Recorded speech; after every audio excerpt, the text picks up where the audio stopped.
They warned me before that shift even started. Not loudly, not officially, just quiet looks and half-sentences traded behind the service station like bad luck charms. If he shows up tonight, don't volunteer. Someone else added, just keep your head down. No one said his name at first. They didn't have to. When they finally did, it landed heavy. Marcus Hale. And somehow on my 4th week at that restaurant, he ended up sitting in my section. That's how this story starts. Not with courage, not with confidence, with bad timing and rent due in 3 days. I was 24, fresh in the city, still learning which buses ran late and which neighborhoods looked safer in daylight than they did at night. My college degree was framed back home at my mom's place collecting dust. Here I wore a black apron that smelled like espresso and bleach. The restaurant was called Verdú. All polished wood, soft jazz candles that tried very hard to convince people they were important. It was the kind of place where servers were expected to disappear while the money spoke. And Marcus Hale had a reputation for speaking very loudly with his money. People said he was ruthless, a hedge fund guy, real estate, tech investments, the kind of man who tipped big when he felt entertained and destroyed people when he felt inconvenienced. A server once got sent home in tears because her voice was too cheerful. Another got written up because his shadow crossed the table during dessert. I thought those stories were exaggerated. Restaurant folklore, you know how that goes. Turns out, not everything gets better with retelling. When the host whispered his name over the headset, the floor manager froze. You could almost hear everyone calculating excuses. Headaches, side work, family emergencies, and then the manager's eyes landed on me. New, no history, no reputation to ruin. He pulled me aside and said, "Just be polite, don't argue. Whatever he wants, give it to him." Then, like a cherry on top, he added, "If you get through this without a complaint, I'll give you weekend doubles next month." I nodded, because that's what you do when you need money more than dignity.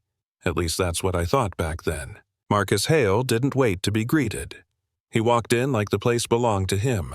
Dark suit, no tie watch that probably cost more than my car. He slid into the booth, dropped his phone on the table, and stared at the room like he was already bored. I approached with water hands steady on the outside, shaking on the inside. I said hello.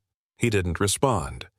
I poured the water. He told me to stop, said he didn't want lemon. I apologized. He asked if I was deaf. First minute in, I told myself to breathe, smile, don't react. He ordered coffee, then complained it wasn't hot enough. I offered to replace it. He told me to microwave it. I said, "We don't microwave coffee." He smiled like he'd been waiting for that. "Do it anyway." That was the first test. I said no. Not loudly, not dramatically, just no. I'd bring him a fresh cup. He stared at me for a long second, then waved his hand like he was dismissing a fly. Fine. That should have been my warning. Because once he realized I wouldn't break immediately, the game changed. He started timing things. How long it took for refills. How fast I came back with bread. He corrected my posture. Told me to stand straighter. Asked where I was from, then made a joke about small towns producing small ambitions. I laughed politely while something tight twisted in my chest. Every instinct told me to apologize for existing. But another part of me, quieter but stubborn, kept saying you're not doing anything wrong. The turning point came with the steak. He ordered it medium rare. When it arrived perfect pink center, he cut into it, chewed slowly, then pushed the plate away. "It's overcooked," he said. I looked at it. It wasn't. Anyone with eyes could see it wasn't. I offered to replace it anyway. He shook his head. "Number 1, I want you to admit it's wrong."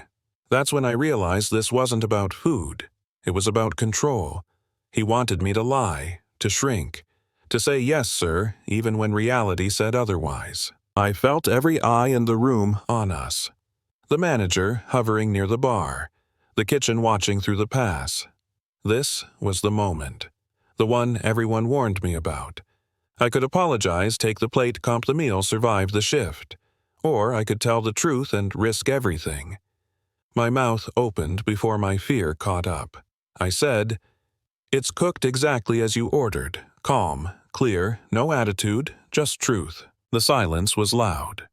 Marcus Hale leaned back, smiled slowly, and said, "You're very brave for someone who clears plates." That one stung.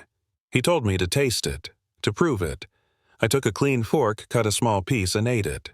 It was perfect. I said so, out loud. My hands were shaking, but my voice didn't. That surprised me more than him. He stared at me for a long time. Then he laughed, not kindly, not cruelly, just tired. He waved me off and ate the steak. Didn't apologize, didn't complain again. When he asked for dessert, his voice was different, less sharp, still guarded. He asked if we had apple pie. We didn't. High-end place. No pie. I told him that. He nodded, disappointed in a way that felt real, not performative. I don't know why I did what I did next. Maybe because I was already standing on the edge. I told him I could ask the kitchen if we had apples. We didn't, but we had pears. Butter, sugar. A chef who rolled his eyes and said I was insane. We made something off menu. Rustic. Messy. Served it warm with vanilla ice cream that definitely wasn't plated Instagram perfect. I brought it out myself. He stared at it like it was a memory. He took one bite and went very quiet. Then his eyes filled up. Just a little. He said his wife used to make something like that she died 2 years earlier, that he hated restaurants now because they reminded him of things he couldn't fix. I didn't say anything. I just stood there. Sometimes that's enough. When he left, he didn't make a scene. He paid quietly. Left a folded receipt. On it was a tip bigger than my monthly rent, and a note. "Thank you for telling the truth." The manager tried to claim it for the house. Said policy. Said rules. I said no. For the first time, I didn't ask permission. I walked out with my apron in my bag and my heart racing. I didn't know if I'd won or just delayed the fallout. Turns out, sometimes those are the same thing. 2 weeks later, I got an email. A job interview. Not serving, not hospitality. Something closer to what I'd studied. Apparently, Marcus Hale believed that if you could stand up to him in a restaurant, you could stand up for yourself anywhere. So here's the question I keep coming back to. Was I right? Was it my place to challenge him, or should I have just done my job and stayed quiet? Would you have told the truth, knowing it might cost you everything? Or would you have played it safe? Drop your thoughts in the comments. I want to hear them. And if you've ever been underestimated, dismissed, or tested like that, you're not alone.